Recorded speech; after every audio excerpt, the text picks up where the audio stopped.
గారూరు మండల TRS party నాయకుల కార్యకర్తల సమావేశానికి ఇచ్చేసినటువంటి గౌరవనీయులు పెద్దలు మాజీ మంత్రివర్యులు ప్రస్తుత మహేశ్వరం శాసనసభ్యులు గౌరవనీయులు సబితారెడ్డి గారికి పార్లమెంట్ 100 రోజుల్లో అమలు చేస్తామని చెప్పేసి 5 నెలలు అవుతున్నది. ఒక్క అమలు కూడా పాస్ కాలేకపోయింది.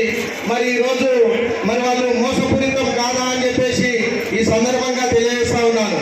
మరి అదేవిధంగా మనము ఈ రాష్ట్రంలో బీసీ కులాలను ఏకం చేసినటువంటి ఒకే ఒక వ్యక్తి అంటే కాసాని జ్ఞానేశ్వర్ గారు అని చెప్పేసి సభాముఖంగా మనం చేస్తా ఉన్నాను. ఆయన బీసీ కులాలకు చాలా పోరాడి ఆయన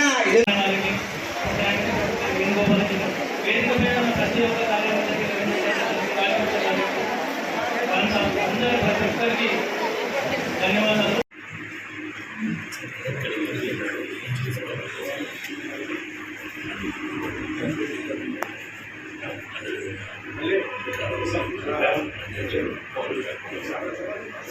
ముఖ్యంగా ఎలక్షన్స్లో కూడా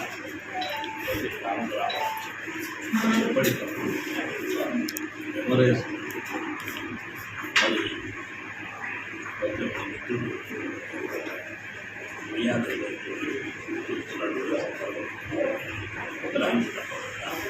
మీరందరూ కూడా ఆరుగురు ఆశీర్వదించవచ్చు.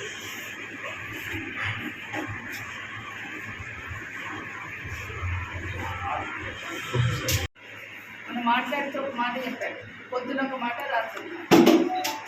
రేవంత్ రెడ్డి గారు ఒక గుర్తుపెట్టుకోవాలి, మహిళల గురించి మాట్లాడుతున్నప్పుడు బాధ్యతగా మాట్లాడాల్సిన అవసరం. మనం గద్వాలు వెళ్ళినప్పుడు ఏం మాట్లాడారు, డికే అన్నా కానీ పండబెట్టి తొక్కుకుంటా మొత్తం ఉన్నాం. నిన్న నా గురించి మాట్లాడుతూ పొద్దున ఒక మాట రాత్రి ఒక మాట. మీరు నిజంగా నేను మాట్లాడుతున్నప్పుడు మహిళల గురించి మాట్లాడుతున్నప్పుడు ఒక సంస్కారవంతంగా మాట్లాడడం నేర్చుకోండి ముఖ్యమంత్రి గారు. నిజంగానే ఈ మాటలకు అర్థం ఏంటనేది మీరు మా అక్క అన్నారు కదా, అక్కగా చెప్తున్నాను. మహిళల పట్ల మాట్లాడుతున్నప్పుడు పొద్దున మాట రాత్రి మాట మాట్లాడేది మా అక్క అన్నారు కదా. ఇంటికి పోయి మా మరదలు గీతను అడగండి ఎట్లా మాట్లాడతారో చెప్తారు. ఎందుకంటే మాట్లాడుతున్న సందర్భంలో మహిళల విషయంలో మాట్లాడుతున్నప్పుడు కొంచెం జాగ్రత్తగా మాట్లాడాలి. ఏది పడితే అది మాట్లాడేస్తుంది. ఎప్పుడైనా కూడా ఇప్పుడు రేవంత్ రెడ్డి గారే బీజేపీకి సపోర్ట్ చేస్తున్నాడండి. ఎందుకంటే పబ్లిక్ మీటింగ్లో కొండా విశ్వేశ్వరరెడ్డి చాలా మంచోడని చెప్పి, అంటే నీ పక్కన ఉన్న రంజిత్ రెడ్డి మంచోడు కాదని కదా.